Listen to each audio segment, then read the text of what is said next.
Imaginemos a un hombre de casi 90 años. El cuadro físico es desolador, de verdad. Una artritis tan pero tan severa que apenas le permite vestirse por sí mismo. Ujú. Y con una respiración pesada, digamos, evidencia de un enfisema muy grave. Exacto. Arrastra los pies al caminar, está encorvado, tiene las manos hinchadas y los dedos completamente agarrotados.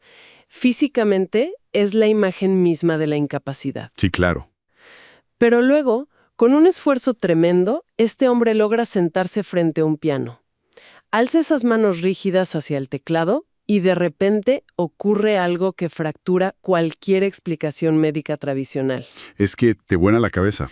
Al empezar a tocar una pieza de Bach, la fisiología entera se transforma. O sea, la rigidez articular desaparece, la espalda se endereza, la respiración fluye con naturalidad y esos dedos que estaban paralizados comienzan a volar sobre las teclas con una agilidad impresionante. Y lo más increíble, al terminar, se levanta súper erguido y camina por la playa a paso firme. Es de película. Y lo loco es que es una anécdota real. Hablamos del legendario músico Pau Casals, documentada meticulosamente por Norman Cousins. Y no estamos hablando de un milagro religioso, ojo ahí, ¿Claro? sino de un fenómeno neurológico absolutamente fascinante que nos obliga a cuestionar qué es exactamente eso que llamamos realidad. A ver, vamos a desempacar esto. Porque hoy nuestra exploración a fondo toma como mapa un texto que va directo a la yugular de este concepto. El título exacto es La fe, o el nacimiento de la excelencia, y es un extracto fascinante del libro Poder sin límites de Anthony Robbins. Un material buenísimo. Y el propósito de nuestra sesión de hoy es entender de forma súper detallada y didáctica todas las ideas principales de este texto. La misión no es hablar de religión, para nada, sino desmenuzar cómo las convicciones internas actúan como los verdaderos directores de nuestra biología y de nuestros resultados. Porque, como decíamos, la realidad que experimentamos no es para nada objetiva. Es la que nosotros mismos creamos a través de nuestros propios filtros. Pero yo quiero entender el cómo. O sea, ¿cómo es que un concepto abstracto como la fe o una convicción puede lubricar articulaciones inflamadas en cuestión de segundos? Bueno, para entender el mecanismo, hay que dejar de ver la fe como un elemento etéreo. Y empezar a verla como un comando neurológico directo. Ok, Lo fascinante de esto es que lo que sucedía con Casals es que su cerebro simplemente ejecutaba una orden. Hacía lo que le decían. Su creencia inquebrantable en la música actuaba como una vía de comunicación directa al sistema nervioso central. o sea, se sentaba al piano y su cerebro decía, somos el maestro. Exactamente. Recibía la instrucción clara y la biología se adaptaba inmediatamente a esa representación interna. Segregaba neurotransmisores, modulaba señales de dolor para operar en congruencia con esa identidad, pasando por encima de la realidad física. Es como una actualización de software que reconfigura instantáneamente el hardware de una computadora. Tal cual. Le metes código nuevo y la máquina responde distinto. Pero a ver, ¿acaso esto no desafía todos los modelos lógicos y médicos tradicionales que nos han enseñado siempre, Parlo? Por ejemplo, documentan un estudio sobre la esquizofrenia con una paciente con doble personalidad. Ese caso es increíble. Sí, en su estado habitual, sus niveles de azúcar en la sangre eran perfectamente normales. Sin embargo, cuando asumía una identidad alterna, una personalidad que ella creía firmemente que tenía diabetes, su fisiología cambiaba drásticamente. ¡Wow! Manifestaba síntomas clínicos reales de la enfermedad y sus niveles de glucosa se alteraban, solo por cambiar de creencia. Espera, ¿eso implica que el páncreas está recibiendo instrucciones directas de una construcción psicológica? Literalmente. Y hay otro ejemplo en el material, este sobre hipnafis, que me dejó helada. Toman a una persona en trance profundo y le tocan la piel con un pedazo de hielo, pero la sugestión es que se trata de un metal candente y el cuerpo no siente frío, se forma una ampolla real por quemadura. Porque para el sistema nervioso, la representación interna es la única realidad. El cerebro no reacciona al hielo objetivo, reacciona a la percepción de amenaza térmica. ¡Qué locura! Sí. Al saber que ha sido quemado, envía histaminas y líquido a la zona para curar algo que no existe. Es una respuesta biológica basada en una convicción. Esto nos lleva a una necesidad imperativa en nuestro análisis. Tenemos que definir qué es exactamente una creencia, para separar todo esto del dogma tradicional. Sí, el texto lo define de forma muy didáctica. Dice que la fe no es solo doctrina, es cualquier principio, guía o convicción que da sentido. Son los gobernadores del cerebro. Exacto, los filtros predispuestos de nuestra percepción. De hecho, citan a Anton Chekhov diciendo «el hombre es lo que cree» y a John Stuart Mill, quien afirmaba que una persona con fe tiene más fuerza que 99 que solo tienen intereses. Y esa distinción es clave. Un interés es intelectual, pero una convicción es lo que enciende el sistema. Y la prueba máxima de esto en la medicina es el inmenso poder del efecto placebo. Uy, el estudio de las úlceras. Ese mero. Dividen a pacientes con úlceras gástricas en dos grupos, y a todos les dan una pastilla inerte de azúcar. Pero la diferencia fue lo que les dijeron. Exacto. Al primer grupo le dicen con absoluta certeza que es una droga nueva e infalible. Al segundo le dicen que es un producto experimental, y no saben si funciona. Y los resultados son ridículos. A pesar de ser la misma pastilla falsa, el 70% del primer grupo mejoró drásticamente, frente a solo un 25% del segundo grupo. El cuerpo fabricó la cura basándose en la expectativa. Y hay más. Los estudios del Dr. Andrew Weil sobre las drogas activas son la prueba final. Sí, eso me pareció fuertísimo. Administraba anfetaminas, que son estimulantes puros, y lograba un efecto sedante en la gente si esa era la reacción que ellos esperaban tener. Y al revés, estimulaba a personas dándoles barbitúricos, que son tranquilizantes pesados. O sea, la magia está en la mente, no en la pastilla.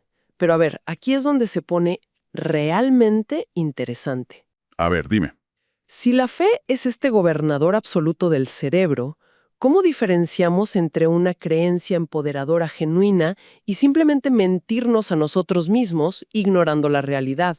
O sea, si mido 1,5 metros, por más que crea que voy a ser la estrella de la NBA, la física tiene límites. Es una excelente pregunta. Y Robbins sintetiza la idea de que tener fe no es magia abstracta ni delirio. Es adoptar representaciones internas congruentes. Congruentes, ¿ok? La creencia no es un estado estático o intelectual, ni es negar la ley de la gravedad. Es una puerta activa hacia la excelencia. En tu ejemplo, la creencia empoderadora no es «voy a crecer 30 centímetros mágicamente», sino «voy a ser el jugador más rápido o el mejor estratega de la cancha». Claro, enfocas los recursos hacia algo factible. Entonces, si ya comprendemos que estas creencias son los filtros que crean nuestra realidad biológica, tenemos que avanzar hacia su origen. ¿De dónde sacamos estos filtros en primer lugar? Pues el texto nos detalla 5 incubadoras de creencias súper claras. La primera, indiscutiblemente, es el medio ambiente. Totalmente. El entorno. El autor hace un contraste fuertísimo ahí. Habla de W. Mitchell, que creció en un entorno de superación y logró cosas increíbles a pesar de sufrir quemaduras graves y parálisis. Y lo contrasta con el caso de John, un chico de la calle. Su entorno era tan tóxico que su propio padre le inyectó heroína a los 8 años. Es durísimo. El cerebro de John no tenía de dónde sacar ejemplos de éxito, solo algoritmos de supervivencia. Por eso el entorno es tan vital. De hecho, suman el estudio del Dr. Benjamin Bloom sobre jóvenes prodigios, atletas, músicos. ¿Ah, sí? Lo que descubrió Bloom es que antes de que el talento se manifestara, había un entorno de estímulo.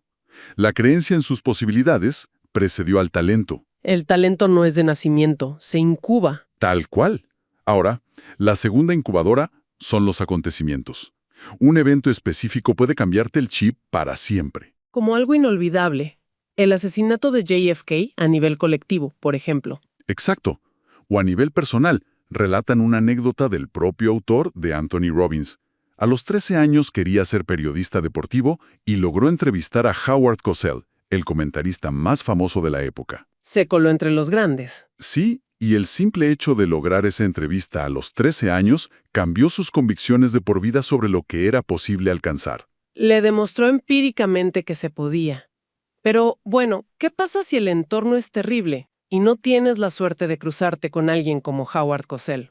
Ahí entra la tercera incubadora, el conocimiento. Leer, ver buen cine. Me encanta esto porque rompe las barreras del entorno físico. El texto menciona a Robert Curvin, un académico que se inspiró muchísimo y apuntó alto simplemente al ver jugar a Jackie Robinson en el béisbol. Leer o informarse es meterse en la mente de gente exitosa. Y esto te prepara para la cuarta incubadora, que son los resultados anteriores. Las famosas profecías autocumplidas. Exactamente. Es crear un ciclo de éxito. Robbins cuenta cómo logró escribir todo un capítulo de su libro en un solo día bajo mucha presión. Una vez que lo hizo, su creencia de «puedo hacerlo rápido» se solidificó. Claro, ponen también el ejemplo de los periodistas novatos que le tienen terror al cierre de edición, pero una vez que logran entregar a tiempo la primera vez, el miedo desaparece. Ya tienen evidencia. El cerebro dice «ya sobrevivimos a esto, podemos repetirlo». Y finalmente llegamos a la quinta incubadora. Representar resultados futuros imaginados. Visualizar, básicamente. Sí, pero a un nivel neurológico. Dan un ejemplo buenísimo en ventas. Explican por qué es psicológicamente más fácil salir a vender con la meta de ganar $100,000 que salir con la meta de ganar 10,000. Que suena contraintuitivo. Totalmente. Pero si tú metes $10,000 solo para pagar las cuentas y sobrevivir, eso genera un estado de estrés, una motivación súper pobre. Puro miedo y cortisol. Exacto. Pero si te visualizas ganando 100,000, eso genera entusiasmo, recursos creativos, dopamina. Es más fácil porque tu cerebro está operando a su máxima capacidad. Si uno ve estas 5 incubadoras, el entorno, los eventos, el conocimiento, los resultados y la visualización, yo no veo como una dieta informativa. Me gusta esa analogía. Porque si uno se alimenta exclusivamente de un ambiente limitado, de noticias trágicas y de fracasos pasados, pues la mente va a sufrir de una desnutrición de posibilidades, no va a tener con qué trabajar. Si conectamos esto con el panorama general, la gran lección es que no somos hojas marchitas arrastradas por el viento. Exacto. Podemos elegir conscientemente en qué incubadora poner nuestra atención. Podemos cambiar nuestra dieta cognitiva. Entonces, ¿qué significa todo esto en el día a día? Si ya conocemos los ingredientes, ¿cómo se cocinan estos resultados? O sea, ¿cómo opera la fe en movimiento continuo? Opera como un ciclo dinámico, una espiral. Todo empieza con la creencia, que determina cuánto potencial movilizamos. Ese potencial dicta nuestra acción, y esa acción produce resultados. Y los resultados, a su vez, refuerzan la creencia original. Es un ciclo sin fin. Así es. Tomemos una espiral descendente. Un estudiante se dice, soy malo en matemáticas. Esa creencia hace que no estudie, moviliza cero potencial. Su acción en el examen es mediocre, y su resultado es reprobar. Y al ver la nota dice, ¿ves? Yo sabía que era malo. Se autoconfirma. El texto usa el término escotomizar para este punto ciego, como el ejemplo de buscar la sal. Uno va a la cocina diciendo, no sé dónde está la sal. El cerebro toma esa orden y literalmente censura la sal de nuestra visión, aunque la tengamos enfrente. Literal, el cerebro elimina información para que tu creencia siga siendo verdad. Pero ojo, que la espiral también funciona hacia arriba. Piensa en Abraham Lincoln. Uy, tantas derrotas. Perdió elecciones, negocios, de todo, pero mantenía su convicción a largo plazo. Su creencia ascendente lo hizo seguir tomando acción masiva hasta que los resultados cambiaron la historia. Y a veces, fíjate, el mayor superpoder no es saber mucho, sino ignorar estratégicamente las limitaciones. El material cuenta una historia fantástica sobre esto. Ah, la del estudiante universitario. Es brillante. Sí, un chico se queda dormido en la clase de matemáticas avanzadas. Al despertar, ve 2 problemas en el pizarrón. Asume que es la tarea, los copia y se va. Sufre días enteros intentando resolverlos en su casa, pero al final logra resolver uno. Y se lo entrega al profesor, que casi se va de espaldas. Porque jamás fue una tarea. Eran 2 ecuaciones históricamente irresolubles. Era imposible. Pero él ignoraba que era imposible. Exacto. Como no escuchó la limitación, nunca entró en su ciclo de creencias y simplemente lo resolvió. Y esto nos lleva a que a veces hay que sacudir el sistema para cambiar de creencias. Por eso mencionan la práctica de caminar sobre brasas al rojo vivo. Claro, no es por hacerse el místico, Es un medio táctico para obligar al cerebro a reconsiderar lo que considera imposible. Si puedo caminar sobre fuego sin quemarme, algo que la lógica dice que es imposible, ¿qué otras cosas en mi vida considero imposibles y son puras ilusiones? Es un choque cognitivo brutal. Destaca mucho la imagen cóncava y convexa que usa el autor. La realidad depende de cómo la mires. La misma curva puede verse hacia adentro o hacia afuera. Todo depende de la óptica. Y el nacimiento de la excelencia comienza justo ahí, al darnos cuenta de que nuestras creencias son una opción, invitándonos a pensar críticamente sobre los dogmas que adoptamos por defecto. Es un análisis revelador. A modo de resumen rápido para quienes nos escuchan, hemos visto que la fe y las creencias son herramientas moldeables. Repasamos cómo alteran literalmente la biología, desde la artritis hasta el azúcar en la sangre. Así es. Entendimos que las creencias son gobernadores cerebrales, de dónde nacen, de estas 5 incubadoras, y cómo generan esta espiral perpetua en nuestra conducta. Y por eso hay un llamado a la acción muy práctico en el texto. Cierto. El ejercicio de auditoría. Se le pide a la gente identificar y escribir 5 creencias limitantes del pasado y luego, deliberadamente, escribir 5 creencias positivas que necesiten instalar en su mente para alcanzar sus metas actuales. Hay que auditar ese sistema operativo. Totalmente recomendado que hagan este ejercicio. Pero para cerrar, a mí me gustaría plantear algo que el texto no aborda directamente, pero que es inevitable pensar hoy en día. A ver.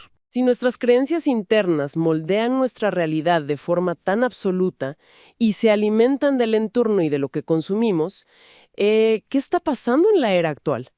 Tenemos algoritmos en las redes sociales diseñados específicamente para alimentar y alterar nuestras incubadoras de creencias masivamente. Es un punto crítico. Te muestran contenido para enfurecerte, para asustarte o para confirmarte lo que ya crees, reforzando esos escotomas a una velocidad de vértigo. Estamos perdiendo el control de nuestro propio gobernador cerebral frente a plataformas de terceros. Es escalofriante pensarlo. Si el entorno moldea la mente y nuestro entorno ahora es el feed de una red social optimizada para atrapar nuestra atención, definitivamente es algo que uno tiene que masticar y cuestionarse muy en serio. Queda ahí la reflexión para que cada quien evalúe qué le está metiendo a su mente.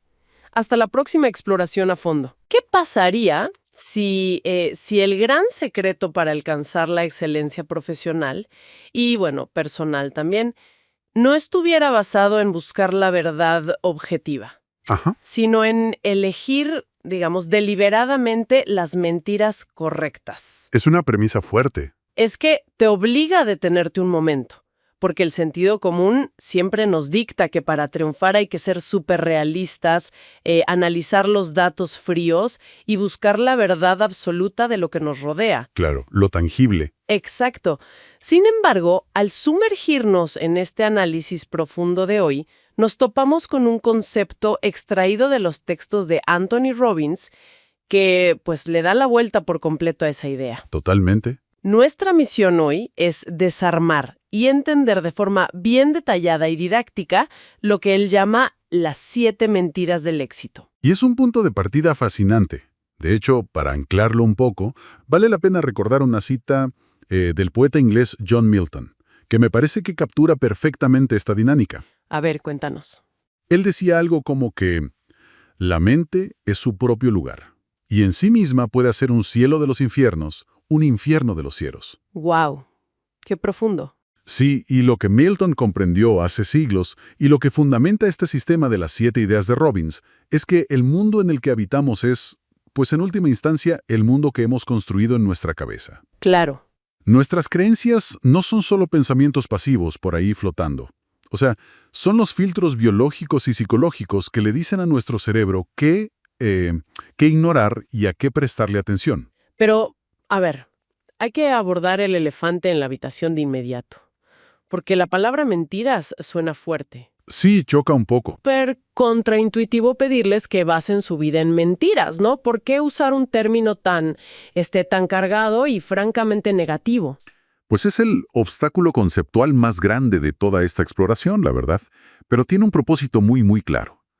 Aquí la palabra mentira no equivale a un engaño o manipulación o insinceridad. Ajá. Es más bien un recordatorio constante de humildad intelectual. Como seres humanos con nuestros sentidos tan limitados, la verdad es que jamás podemos percibir la realidad objetiva y absoluta. O sea, estamos limitados biológicamente. Exacto. El texto usa un ejemplo muy bueno. Si observamos una línea curva dibujada en un papel, a simple vista es imposible saber con certeza matemática si es cóncava o convexa. Depende de dónde la mires. Totalmente. Depende de la perspectiva. Entonces, ya que no podemos estar seguros de poseer la verdad con mayúscula sobre cómo funciona el universo, la estrategia más inteligente no es buscar la certeza, sino la utilidad. Me gusta eso, buscar la utilidad. La propuesta es adoptar aquellas perspectivas o estas mentiras que nos empoderen, que eleven nuestro nivel de acción y produzcan resultados tangibles.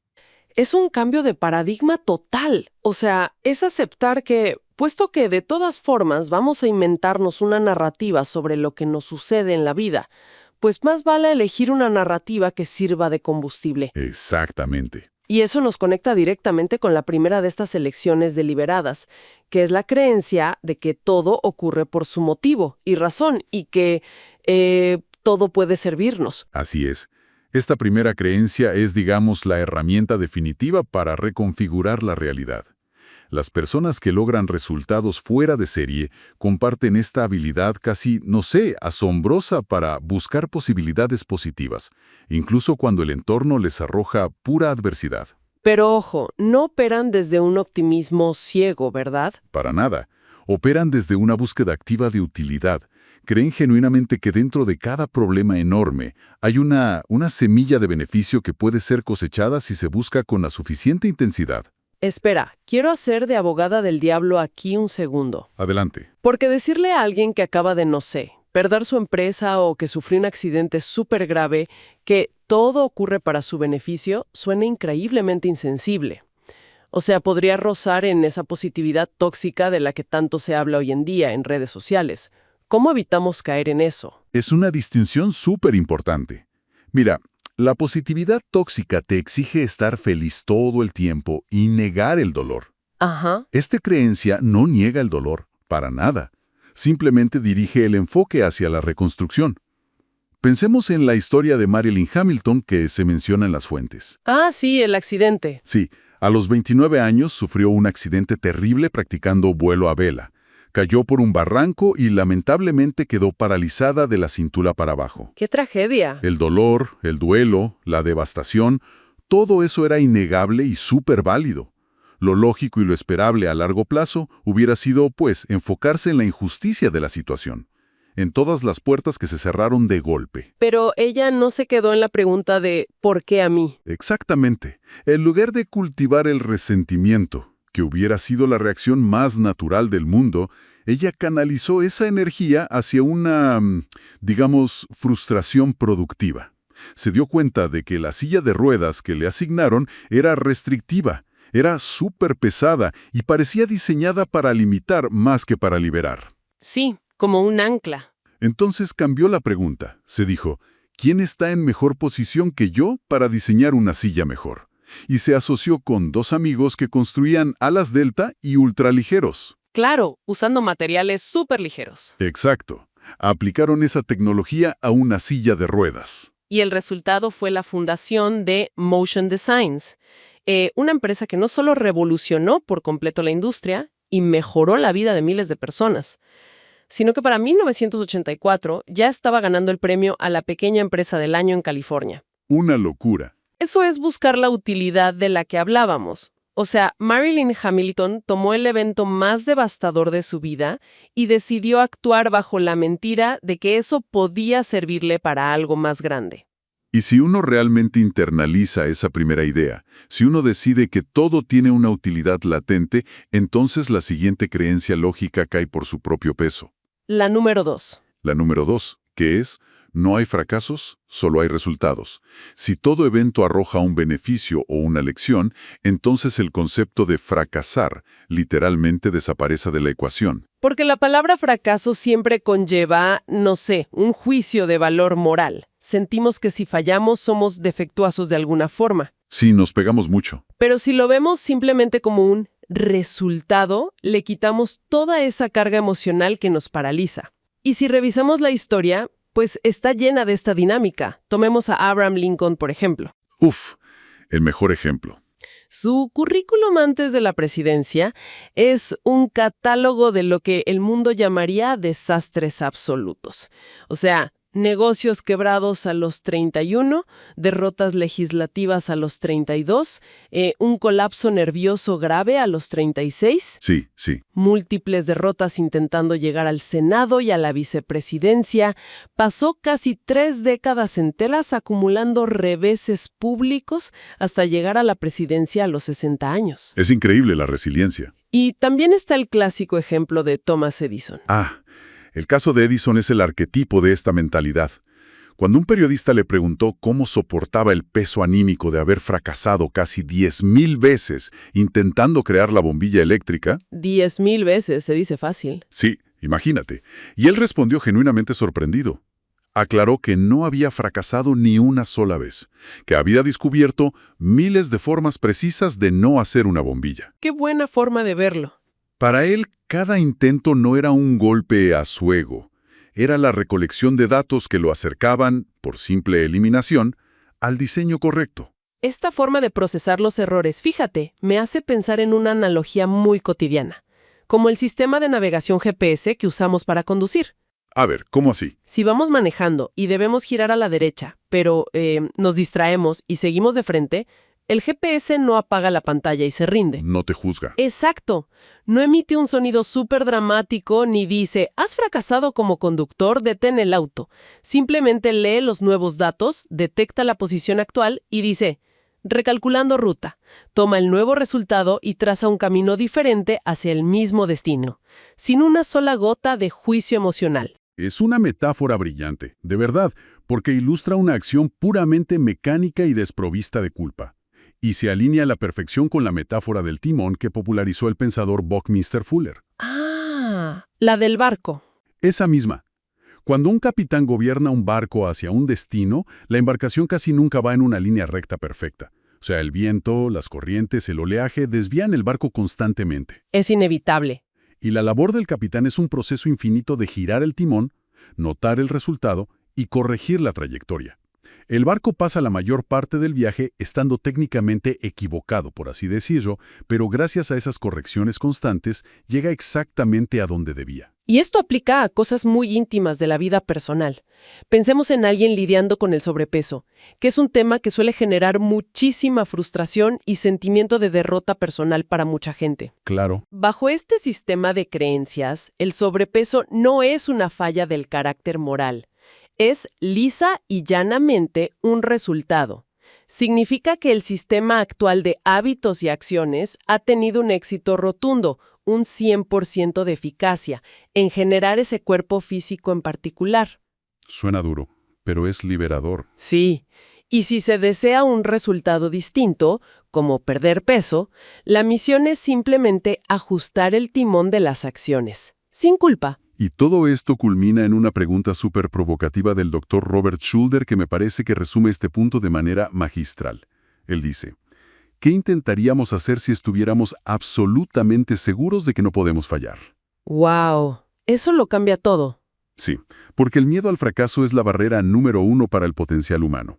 Al adoptar la creencia de que solo producimos resultados, la parálisis por análisis desaparece y la acción simplemente fluye. Ahora, si entendemos que la vida es como un barco y que nuestra única labor es ajustar el timón para cambiar los resultados, la siguiente interrogante que surge de forma natural es, ¿quién tiene las manos puestas en ese timón?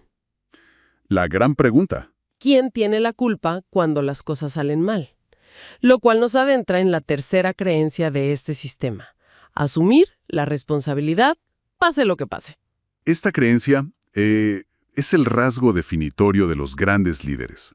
Actúan bajo la convicción inquebrantable de que son ellos, y nadie más, quienes generan sus experiencias. De nuevo, la utilidad sobre la verdad absoluta. Exacto.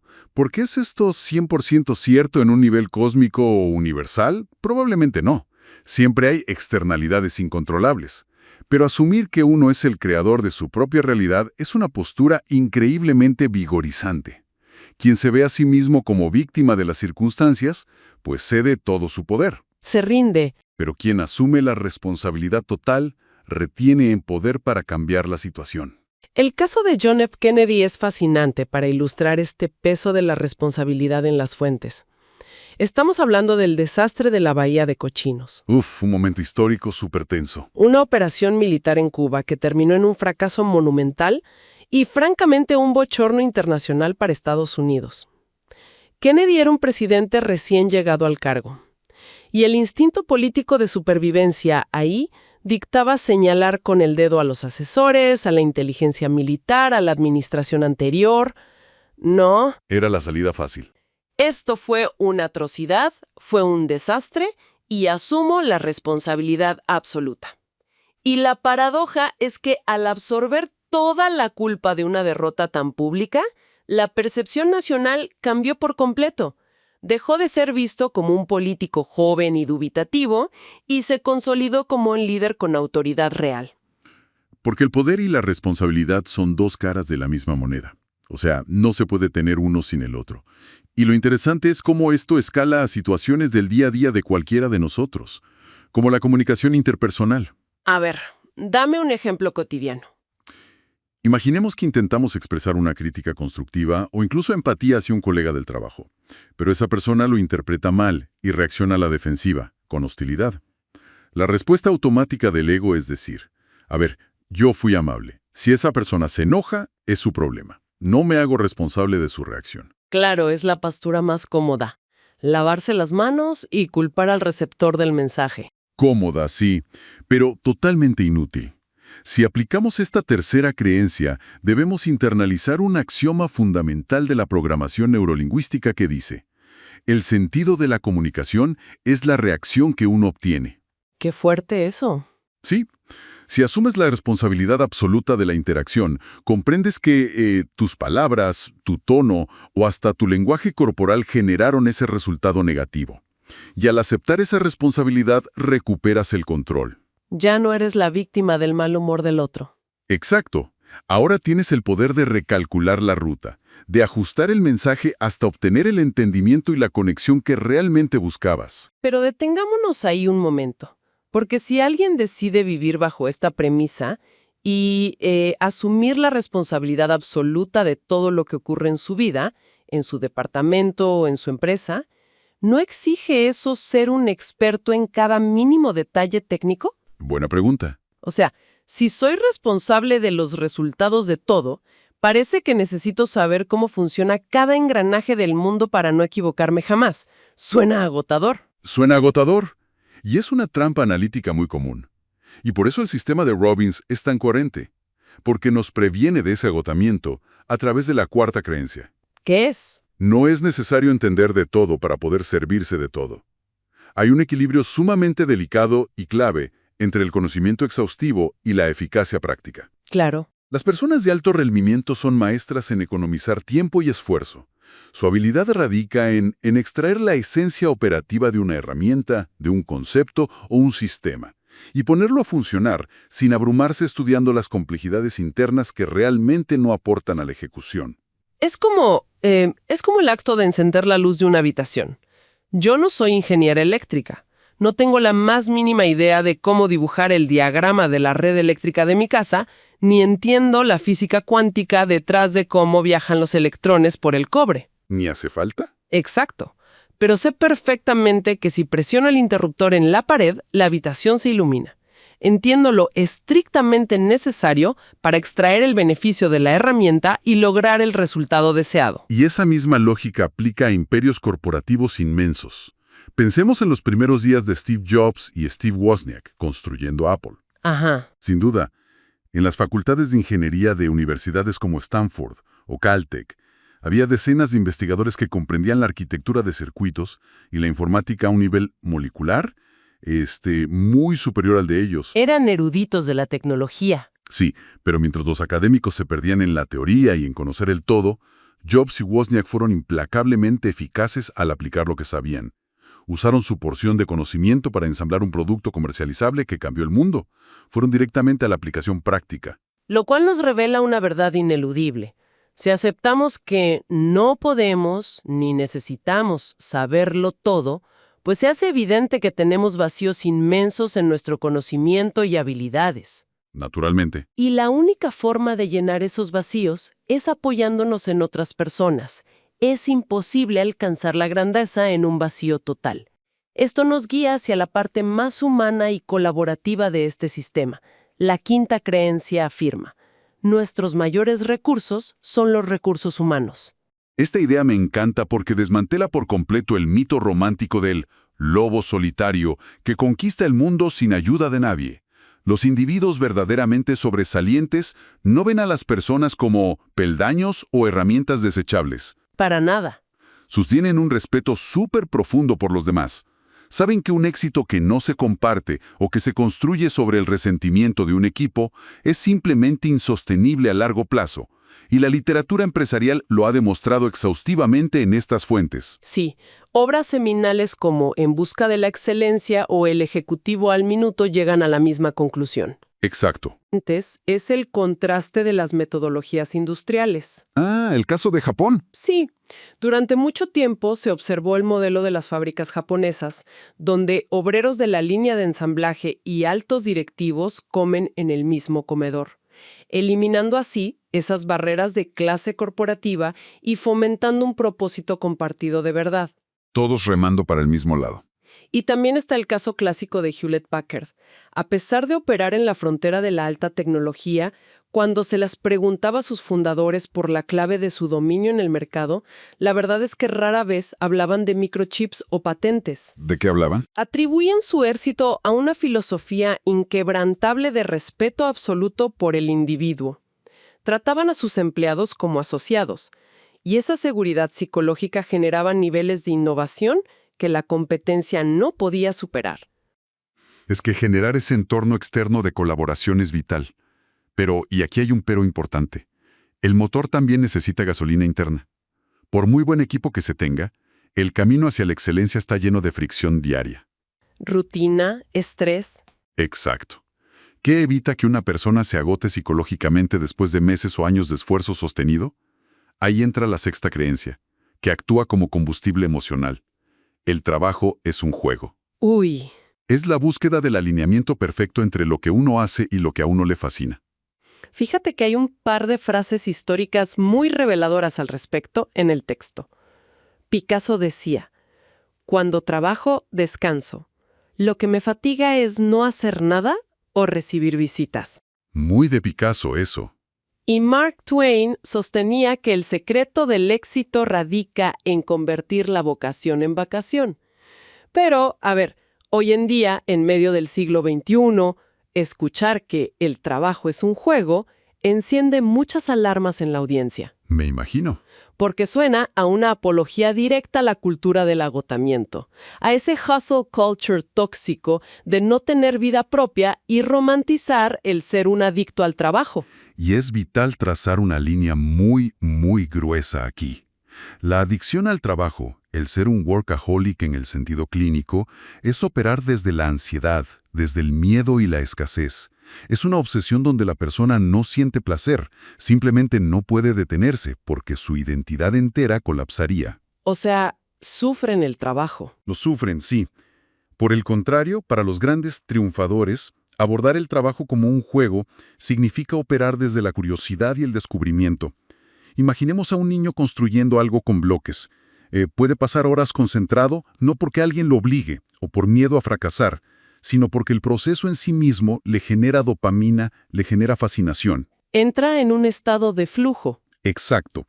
No se trata de encadenarse al escritorio y sacrificar a la familia, sino de inyectarle a las responsabilidades profesionales el mismo nivel de creatividad, de ligereza y de desafío que reservamos para nuestros pasatiempos favoritos. Es transmutar la obligación en exploración, digamos. Muy bien dicho. Cambiar el pesado, tengo que resolver este problema, por un vamos a ver hasta dónde soy capaz de llegar con este reto. Y así, pues las piezas de este rompecabezas empiezan a encajar. Tenemos la capacidad de encontrar utilidad en todo. La libertad de actuar sabiendo que solo hay resultados. El empoderamiento de asumir el control del timón. El pragmatismo de enfocarse en la esencia. el poder de los equipos humanos y la curiosidad de ver el esfuerzo como un juego. Suena a un sistema infalible. Pero seamos sinceros, incluso la curiosidad más profunda a veces flaquea. La motivación siempre tiene picos y valles.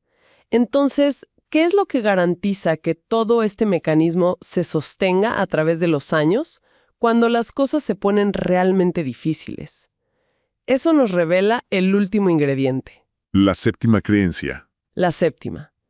No hay éxito duradero sin una entrega personal. Y la entrega personal es, definitivamente, el pegamento que mantiene unida a toda la estructura. Sin un compromiso absoluto, el talento y las buenas intenciones se evaporan ante la primera resistencia seria que nos encontramos. Se rinden rápido. Claro. Cuando analizamos los perfiles de quienes han alterado la historia de sus respectivas disciplinas, la verdad es que raras veces descubrimos que eran los más inteligentes genéticamente o los más favorecidos por la naturaleza. Cierto. El factor común, el que es invariable y constante, es una perseverancia feroz. La legendaria bailarina rusa Anna Pavlova, quien definió toda una era en el ballet clásico, lo sintetizó diciendo: perseguir una meta sin descanso, ese es el secreto del éxito. Y fíjate que las pruebas de esta tenacidad extrema aparecen en todas las disciplinas imaginables, no solo en el arte. En el deporte profesional, por ejemplo, destaca muchísimo la figura de Larry Bird. Una leyenda del básquetbol. Totalmente. Si uno evalúa fríamente a Bird frente a otros atletas de la NBA en su época, pues él no era el más rápido cruzando la cancha. Y definitivamente no era el que tenía la mayor capacidad de salto. No volaba como otros. Para nada. Sus dones físicos puros eran, en el mejor de los casos, promedio para el nivel de la liga. Sin embargo, su dominio fue legendario. ¿Por qué? Porque su nivel de entrega rozaba lo patológico. Entrenaba más duro que nadie, analizaba el juego más profundamente y era infinitamente más obstinado. Exprimió hasta la última gota de utilidad de los recursos que sí poseía. Y podemos ver ese mismo nivel de inmersión en áreas como el periodismo, con figuras como Dan Rather cimentando su credibilidad. Y esto es muy loco, no leyendo un teleprompter desde un estudio seguro con aire acondicionado. ¿Qué hizo? Estaba literalmente atado al tronco de un árbol en Texas para no salir volando mientras se portaba en medio de un huracán categoría 4. ¡Qué locura! Esa disposición a ir donde otros no van, a soportar la incomodidad extrema. Eso es lo que separa a los simplemente competentes de los excepcionales. O tomemos el caso de Michael Jackson, que también lo nombran. Cuando lanzó el disco Thriller y rompió todos los récords de la historia de la música, una parte de la cultura popular lo etiquetó de inmediato como un éxito repentino, el famoso triunfo de la noche a la mañana. El clásico mito. Es una narrativa súper cómoda, pero es falsa. Michael Jackson empezó a ensayar de forma profesional y súper agotadora a los 5 años de edad. 5 años. Lo que el público vio en la década de los 80s fue el resultado explosivo de más de 2 décadas de ensayo diario, perfeccionando coreografías y educando su voz con una disciplina casi militar. Lo que consolida la fórmula que engloba esta séptima creencia que es talento más lo que haga falta. El talento natural es, digamos, simplemente el punto de partida. Es el billete de entrada al juego. Te deja entrar por la puerta. Pero la calidad de la entrega personal, esa voluntad innegociable de hacer lo que haga falta durante el tiempo que sea necesario, esa es la verdadera brecha entre lo ordinario y lo histórico. Talento más lo que haga falta. La verdad es que al observar estas 7 creencias en perspectiva, resulta evidente que no estamos ante una simple, colección de frases optimistas de taza de café. Para nada. Son un ecosistema interconectado. Elegir ver la utilidad en las crisis nos libera para actuar sin miedo, sabiendo que no podemos fracasar, que solo vamos a obtener resultados. Y al perder ese miedo, somos capaces de asumir las riendas y la responsabilidad total de nuestras vidas. Todo se va sumando. Esa misma responsabilidad nos obliga a ser prácticos, a ir a lo esencial sin exigirnos saberlo todo, apoyándonos con profundo respeto en quienes nos rodean. Y al hacer todo esto con el espíritu lúdico de un juego y una entrega incondicional, pues generamos una fuerza imparable. Pero el punto crucial de esta exploración es recordar el carácter eminentemente práctico de la obra de Robbins. O sea, el análisis intelectual de estas mentiras no sirve absolutamente de nada si se queda solo como un concepto abstracto en esta conversación. Si no se aterriza. Exacto.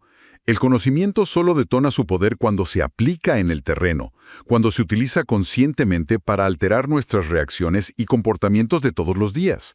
Volvemos a la cita de Milton al inicio. Se trata de moldear activamente nuestra propia mente para dejar de ser víctimas de nuestra percepción. Totalmente de acuerdo.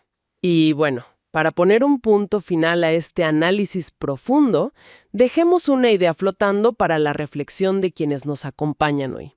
Me parece perfecto. Si realmente asumimos que nuestra mente es ese timón que dirige nuestro destino, y aceptamos que la palabra fracaso es solo un mito que nos contamos, valdría muchísimo la pena hacer una pausa y observar ese obstáculo gigantesco, ese gran problema personal o profesional que nos mantiene estancados hoy mismo. Todos tenemos uno. Todos.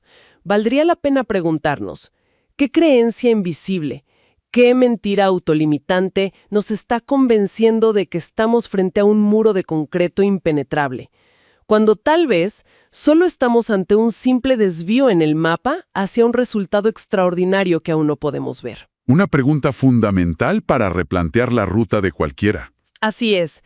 Gracias a todos por acompañarnos en esta exploración a fondo. Hasta la próxima. A ver, pensemos por un momento en esto. Imaginar la posibilidad de, digamos, apagar un ataque de ansiedad, un miedo paralizante o incluso un hábito destructivo de años con la misma facilidad con la que uno le baja el volumen al celular. ¿Suena a ciencia ficción? Totalmente. O a un filtro de fotografía, ¿no? Suena francamente a un pensamiento mágico o a un eslogan de autoayuda barato. Porque durante décadas, la cultura popular y ciertos enfoques tradicionales nos han convencido de que la mente es un laberinto incomprensible. Claro que sanar requiere años de excavación dolorosa. Exacto.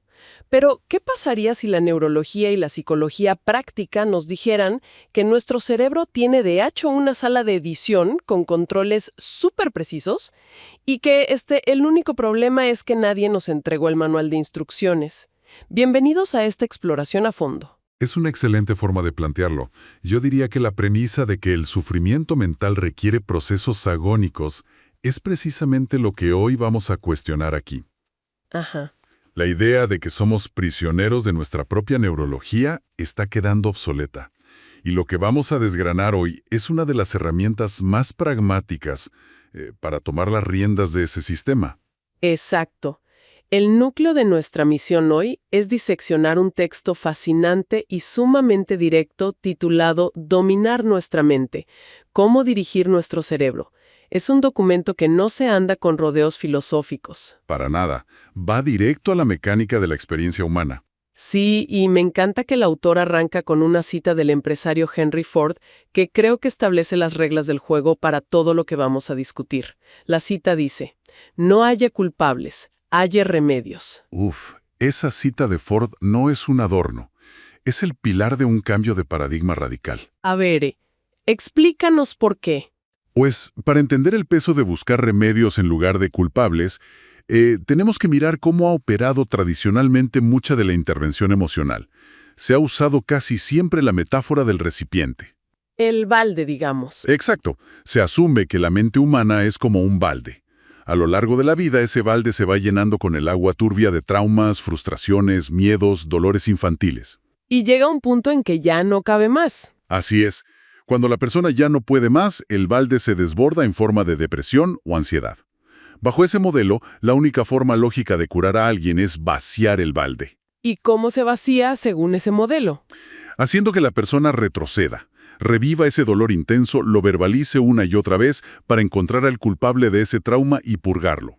Lo cual, visto desde afuera, parece un proceso de retraumatización constante.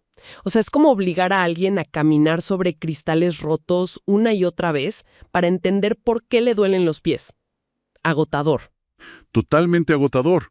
Pero el enfoque de la programación neurolingüística, la PNL, que es la columna vertebral de este texto, desecha esa metáfora del balde e introduce una mucho más útil. La de la rócola, ¿verdad? Exacto, la metáfora de la sinfonola o la clásica rócola de discos.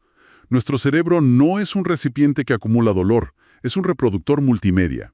Las experiencias no son líquidos venenosos, son simplemente discos de vinilo almacenados en un catálogo. O sea, si al presionar el botón A4 suena una canción tristísima que genera una angustia terrible, el enfoque tradicional diría, escuchemos la canción 100 veces para analizar la letra y entender por qué nos hace llorar. Tal cual. Mientras que la PNL dice, no suframos más con ese disco. Simplemente aprendamos a presionar el botón B5 para que suene algo alegre, o saquemos el disco viejo y grabemos uno nuevo encima. Esa es la promesa central. Y es una promesa colosal. Si realmente existe una consola de botones, nuestro objetivo hoy es entender exactamente cómo operarlos. Y para poder regrabar esos discos, el texto nos dice que primero debemos entender en qué formato guarda la información el cerebro. Los famosos 3 filtros. Ajá, las modalidades. Visual, auditiva y senestésica. Pero cualquier persona con un interés básico en psicología sabe que procesamos el mundo a través de imágenes, sonidos y sensaciones físicas. El verdadero secreto del que habla este documento no está ahí. No está en conocer esos 3 grandes filtros. Está en manipular su código fuente, lo que el autor llama las submodalidades. Exactamente. Saber que un recuerdo es visual o auditivo es como saber que un pastel lleva harina y huevos. No sirve de mucho si queremos replicarlo o alterarlo, ¿no? Claro, falta la medida exacta. Las submodalidades son la receta milimétrica. Son, digamos, los metadatos del archivo mental. Si tomamos la modalidad visual, las submodalidades serían las propiedades de esa imagen en nuestra pantalla interna. Por ejemplo, el tamaño. Sí, es una imagen gigante que ocupa todo el campo visual o es del tamaño de una estampilla. Es en colores vivos y saturados o en un blanco y negro opaco. Tiene un brillo cegador o está en penumbras. Es una fotografía estática o una película en cámara lenta. Y el equivalente auditivo sería el volumen, el tono, el ritmo. O sea, no es lo mismo recordar una crítica con una voz estruendosa y grave que reverbera en la cabeza que recordarla como un susurro lejano y agudo. Así es. Las sensaciones físicas, lo sinestésico, también tendrían sus perillas. Temperatura, peso, textura. Un recuerdo de rechazo puede sentirse como, no sé, un bloque de hielo pesado en el pecho, mientras que un recuerdo de éxito se siente como una calidez ligera que se expande. Y fíjate en esto, el cerebro no reacciona al evento del pasado en sí. Reacciona exclusivamente a esta combinación de submodalidades en el presente. ¡Wow! Pero hay una configuración específica dentro de lo visual que el texto subraya en rojo porque es la que determina la intensidad del impacto emocional. La diferencia entre un recuerdo asociado y un recuerdo disociado. Aquí es donde se pone realmente interesante, porque si entiendo bien, es un concepto prestado de la dirección de cine, específicamente sobre dónde colocamos la cámara dentro de nuestra propia memoria. Es una analogía perfecta. Estar asociado en un recuerdo significa que la cámara está en nuestros propios ojos. Revivimos la experiencia en primera persona. O sea, vemos nuestras propias manos. Exacto. Vemos las manos frente a nosotros, escuchamos los sonidos como si estuvieran a nuestro alrededor en ese instante. Neurológicamente, cuando reproducimos una película mental de forma asociada, el sistema nervioso límbico asume que el evento está ocurriendo ahora mismo. Claro. Y las glándulas suprarrenales empiezan a bombear cortisol o adrenalina a toda velocidad. Lo estamos viviendo de nuevo, sin filtros. Correcto. Por el contrario, un recuerdo disociado significa que sacamos la cámara de nuestro cuerpo y la ponemos, digamos, en la butaca de un cine. Nos vemos a nosotros mismos allá a lo lejos, en la pantalla, actuando en esa escena. Somos el espectador de nuestra propia biografía. Exacto. Y cuando el cerebro procesa la información de forma disociada, la intensidad emocional cae en picada. El mensaje neurológico es, esto le está pasando a esa persona en la pantalla, no a la persona que está sentada observando. A ver, desempacando esto un poco. Lo que sugiere el texto es monumental. Significa que el pánico extremo o la alegría desbordante no son fuerzas místicas que nos invaden, son pura y simplemente formatos multimedia. Son el resultado directo de cómo estructuramos la información, ¿sí? Si alguien tiene un recuerdo traumático y lo proyecta constantemente en su mente, como una película asociada, en resolución 4K, con brillo al máximo, a 1 centímetro de la cara y con sonido envolvente, Pues por supuesto que va a vivir en un estado de estrés crónico. No está enfermo, simplemente tiene la consola de edición configurada para el terror. es una conclusión irrefutable. Y por eso, el siguiente paso lógico del texto es darnos acceso directo a esa consola con ejercicios muy precisos en la sala de edición.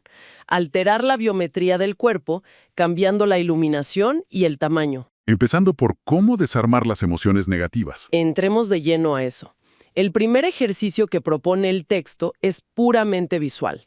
Está diseñado para quitarle el poder a un recuerdo doloroso o frustrante. La instrucción es traer a la mente esa imagen negativa que suele causar ansiedad. Y luego empezar a jugar con los diales. Ajá, los diales visuales. Primero, reducir el tamaño de la imagen. Si antes ocupaba todo el panorama visual, encogerla al tamaño de una moneda.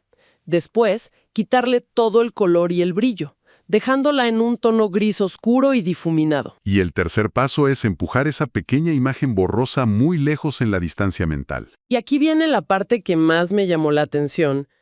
El autor sugiere empujar ese punto oscuro hacia un sol imaginario y observar cómo explota y se desintegra por completo. Y aunque suene muy poético, te aseguro que es un hackeo neurológico en toda regla. Pero a ver, ahí es donde tengo que hacer de abogada del diablo, porque escucho esto y mi escepticismo natural se enciende. Reducir una imagen mental, ponerle un filtro gris y luego lanzarla a un sol imaginario, suena a un juego de niños. Entiendo por qué lo dices. Suena a pensamiento mágico puro y duro. O sea, ¿cómo puede algo tan increíblemente simple que parece sacado de un cuento de hadas desarmar un trauma genuino o una respuesta de ansiedad profunda? Parece que estamos subestimando la complejidad del problema. Es una duda completamente válida. Y es el punto donde mucha gente descarta estas técnicas. Bueno, hasta que las prueban y miden su ritmo cardíaco. No hay magia involucrada, hay biología evolutiva. A ver, explícame la biología detrás del sol imaginario. Para entender por qué funciona, debemos comprender que nuestra amígdala, el centro del miedo en el cerebro, no tiene ojos ni oídos propios.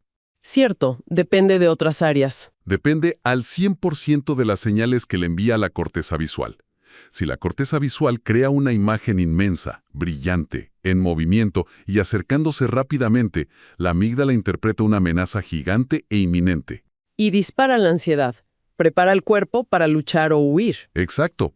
Evolutivamente, un depredador grande y brillante que se acerca rápido es letal. El cerebro percibe proximidad y tamaño como peligro.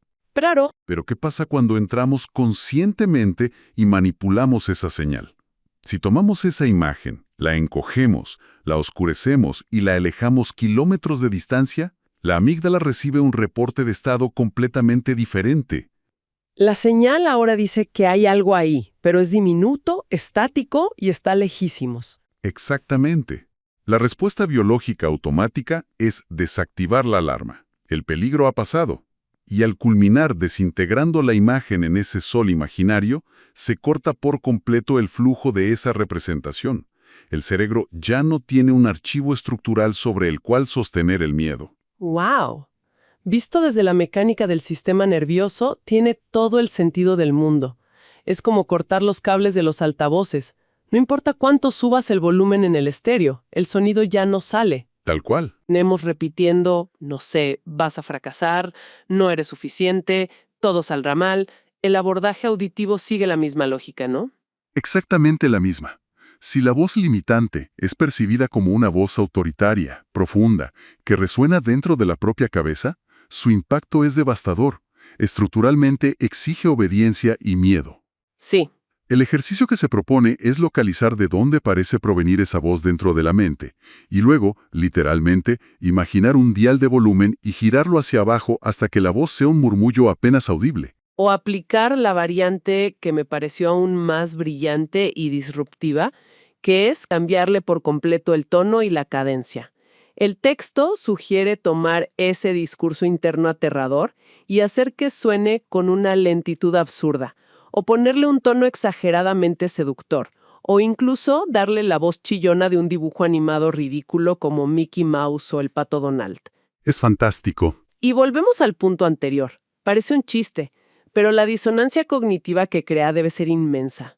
Es una interrupción de patrón perfecta. Las emociones requieren coherencia estructural. El miedo y la autoridad necesitan gravedad y volumen.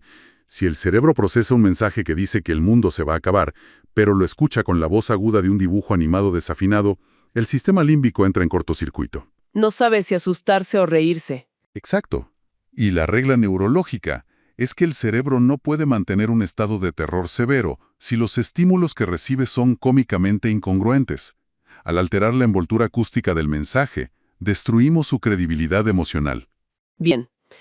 Si el cerebro es tan maleable para desarmar lo que nos hace daño mediante este tipo de ingeniería inversa, la otra cara de la moneda debería ser igual de cierta. Definitivamente. Podemos usar estos mismos controles no solo para apagar el miedo, sino para encender estados positivos de la nada.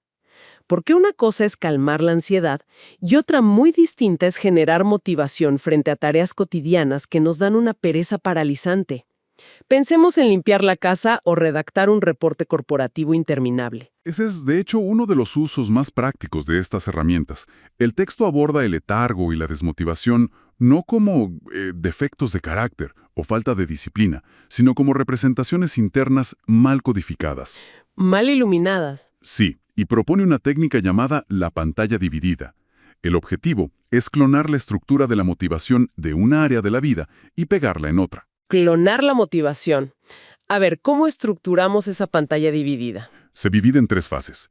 En la primera, buscamos el modelo de éxito. Identificamos una actividad que nos apasione profundamente, un pasatiempo que nos llene de energía, y analizamos sus submodalidades. Ajá. Casi siempre descubrimos que cuando pensamos en esa pasión, nuestra mente proyecta una película panorámica, con colores vibrantes, quizás con una banda sonora emocionante, y siempre de forma asociada, en primera persona. A esto le llamamos el archivo brillante. Nuestro estándar de oro, digamos. Exacto. La segunda fase es examinar el archivo aburrido. Traer a la mente la tarea tediosa, como limpiar el garaje. Al prestar atención a cómo está representada, generalmente vemos una imagen pequeña, estática, lúgubre, en tonos grises, en silencio y muy a menudo disociada. Nos vemos a nosotros mismos desde lejos limpiando, sufriendo, como si fuera un castigo. Vale, entonces tenemos la imagen aburrida y pequeña por un lado y la imagen brillante y envolvente por el otro. ¿Cuál es el puente entre las dos? ¿Cómo hacemos que el garaje sucio genere la misma urgencia emocional que el pasatiempo favorito? Esa es la tercera fase, el ajuste manual. Proyectamos ambas imágenes simultáneamente, dividiendo la pantalla mental por la mitad. Y luego, paso a paso, forzamos a nuestro cerebro a copiar los atributos de la imagen motivadora y pegarlos en la imagen tediosa. O sea, tomamos la imagen gris de limpiar el garaje y la obligamos a expandirse hasta volverse panorámica. Le inyectamos los colores saturados de nuestra pasión, le subimos el brillo, añadimos mentalmente la misma banda sonora emocionante. Exactamente. Y finalmente damos un paso hacia adentro para asociarnos. Nos vemos en primera persona ejecutando la tarea en ese entorno hiperrealista y vibrante. Entonces, ¿qué significa todo esto?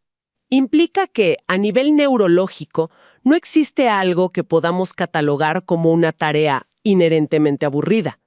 La limpieza o la contabilidad no emiten ondas de aburrimiento al universo. Para nada. Simplemente existen tareas que están terriblemente mal iluminadas y sonorizadas en el teatro de nuestra mente.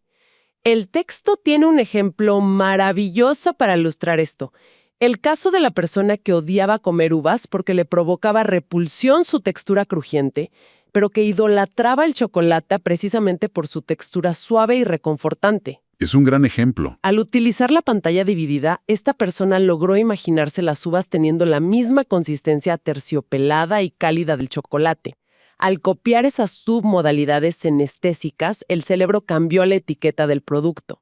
La aversión desapareció y el deseo ocupó su lugar. Es un ejemplo clínico impecable de cómo la representación interna supera a la realidad física en la toma de decisiones del cerebro.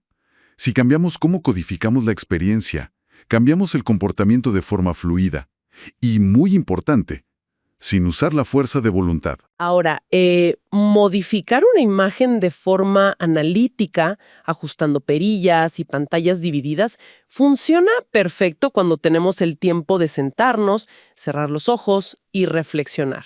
Claro, cuando hay pausa. Pero ¿qué pasa en el mundo real con esos hábitos nocivos y casi automáticos que saltan en microsegundos? Hablamos de comer por ansiedad, morderse las uñas o el impulso de gritar cuando nos frustramos. No siempre hay tiempo para encender la consola de edición. Cierto. Para esas respuestas que están profundamente arraigadas, la edición lenta no es suficiente. Necesitamos automatizar el proceso, instalar un nuevo atajo neuronal que opere a la velocidad de la luz. ¿Y cómo logramos eso? Aquí es donde el texto introduce una de las técnicas más avanzadas y extrañas de la programación mental, el patrón Tristras, o Swish Pattern en inglés. El diseño de este patrón busca algo increíble: convertir el propio gatillo del mal hábito en el interruptor que dispara un estado de empoderamiento. A ver, exploremos la mecánica de ese patrón Tristras, utilizando el ejemplo clásico de morderse las uñas. ¿Cómo se construye este atajo? Se inicia diseñando dos imágenes contrastantes. Primero, se crea una imagen del hábito no deseado, vista en primera persona. Una imagen asociada, grande y brillante, de la mano acercándose a la boca justo antes de morder la uña.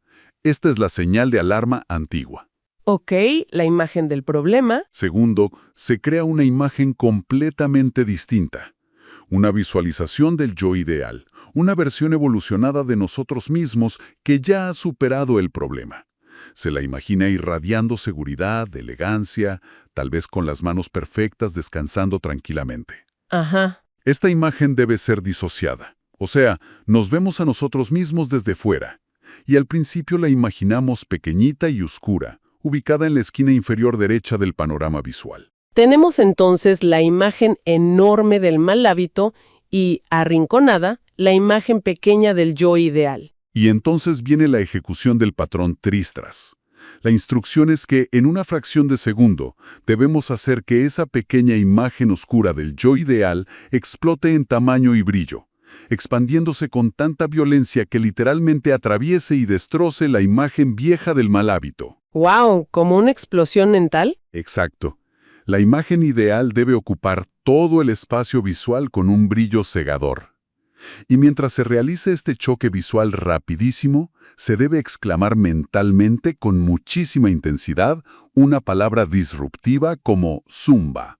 Aquí tengo que detenernos otra vez. Porque imaginar a alguien visualizando que destruyó una imagen mientras grita mentalmente zumba, suena como mínimo peculiar. Suena infantil y absurdo. Sí, suena loquísimo. ¿Cuál es el propósito neurológico de introducir un efecto de sonido de caricatura en un proceso de cambio conductual tan serio? La excentricidad es precisamente el punto. Todo se resume al concepto de interrupción de patrón. Nuestras redes neuronales son como surcos en un camino de tierra. Si el agua fluye por ahí durante años, el surco se hace profundo y automático. Sentir estrés lleva automáticamente la mano a la boca. Claro, es el camino de menor resistencia. Exacto. Al gritar mentalmente una palabra ridícula e intensa como zumba, mientras hay un choque de imágenes brillantes, estamos creando un pico de energía inusual que saca al tren de pensamiento de sus rieles habituales. Genera sorpresa en el sistema nervioso. Y el cerebro necesita esa sacudida. Sí, la neuroplasticidad requiere de esas sacudidas para desestabilizar la red vieja y permitir que se forme una nueva. Es como cuando un disco de vinilo tiene un rayón enorme. La aguja ya no puede seguir tocando la misma pista triste y salta a otra parte de la canción. Pero además de la interrupción, el texto insiste muchísimo en la velocidad y la repetición. Así es. No es un ejercicio contemplativo. Sugiere hacer el cambio de imágenes, decir el sonido, abrir los ojos para limpiar la pantalla y repetirlo 5 o 10 veces seguidas a un ritmo frenético. La velocidad es la clave absoluta porque estamos intentando engañar al proceso de asociación del cerebro. Las neuronas que se disparan juntas se conectan juntas. Al hacerlo a gran velocidad, lo que logramos es condicionar al sistema nervioso para que asocie el inicio del viejo hábito, no con morder la uña, sino con la imagen grandiosa y brillante del yo ideal. El texto incluso aporta una metáfora muy táctil para quienes son más anestésicos, la del tirador de goma o la resortera. Esa visualización es potentísima. ¿Sí? Consiste en imaginar que la imagen vieja y molesta está frente a nosotros, y que la imagen del yo ideal está colocada en la copa de cuero de una resortera mental enorme. Mentalmente, tensamos la goma hacia atrás, más y más lejos, sintiendo la resistencia. Y la tensión acumulada. Y de pronto la soltamos de golpe. La imagen ideal sale disparada a velocidad supersónica, atraviesa la imagen del mal hábito haciéndola añicos y se instala frente a nosotros, grande y brillante.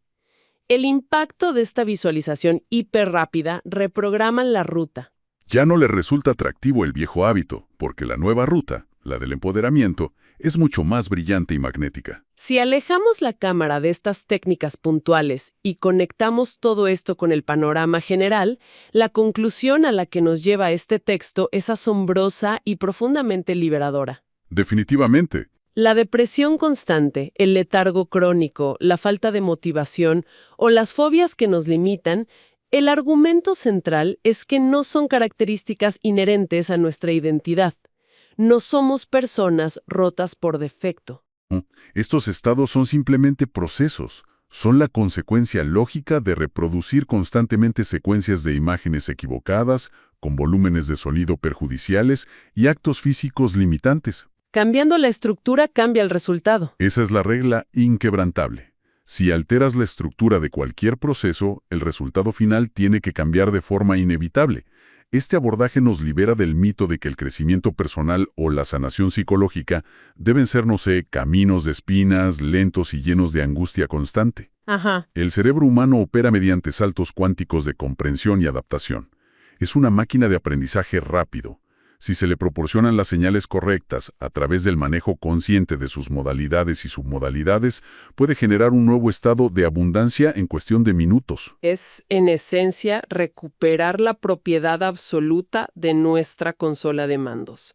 Dejar de ser actores secundarios pasivos a merced del guión y convertirnos en los directores, los técnicos de sonido, los iluminadores y los editores de nuestra propia realidad interna. Totalmente de acuerdo. Y bueno, al llegar al cierre de esta inmersión profunda en la mecánica mental, toda esta evidencia me deja dando vueltas a una reflexión bastante provocativa. Una de esas ideas que expanden la perspectiva y que vale la pena que dejemos resonando para quienes nos escuchan. A ver, ¿cuál es? A lo largo de este análisis hemos confirmado que poseemos la capacidad literal de alterar la distancia, el brillo, el color y la banda sonora de nuestros propios recuerdos para sentirnos motivados, tranquilos o invencibles en el presente. Y hemos visto que funciona. La química de nuestro cuerpo reacciona a esa edición mental como si fuera la realidad física indiscutible. Así es. Entonces, si nuestra percepción es tan maleable y puede ser reescrita con tanta facilidad modificando unos cuantos filtros internos, ¿qué tan real, objetiva o confiable es entonces nuestra memoria fotográfica de los hechos dolorosos que juramos que nos marcaron en el pasado? Qué buena pregunta. Si podemos cambiar cómo nos afecta un recuerdo hoy simplemente alterando su iluminación, es posible que gran parte del dolor que cargamos no sea un reflejo fiel de lo que realmente ocurrió, sino el resultado de cómo decidimos, inconscientemente, iluminar, sonorizar y proyectar esa película todos los días en la pantalla de nuestra mente. Es una posibilidad enorme. Quizás ese diagnóstico inicial de las aguas turbias de la mente que mencionábamos al principio no sea una condena médica inalterable. Tal vez, y solo tal vez, es simplemente un set de grabación que se quedó a oscuras, esperando pacientemente a que alguien decida entrar, tomar el control de la consola y encender las luces correctas. Un pensamiento profundamente poderoso para comenzar a rediseñar la cartelera de nuestra propia mente.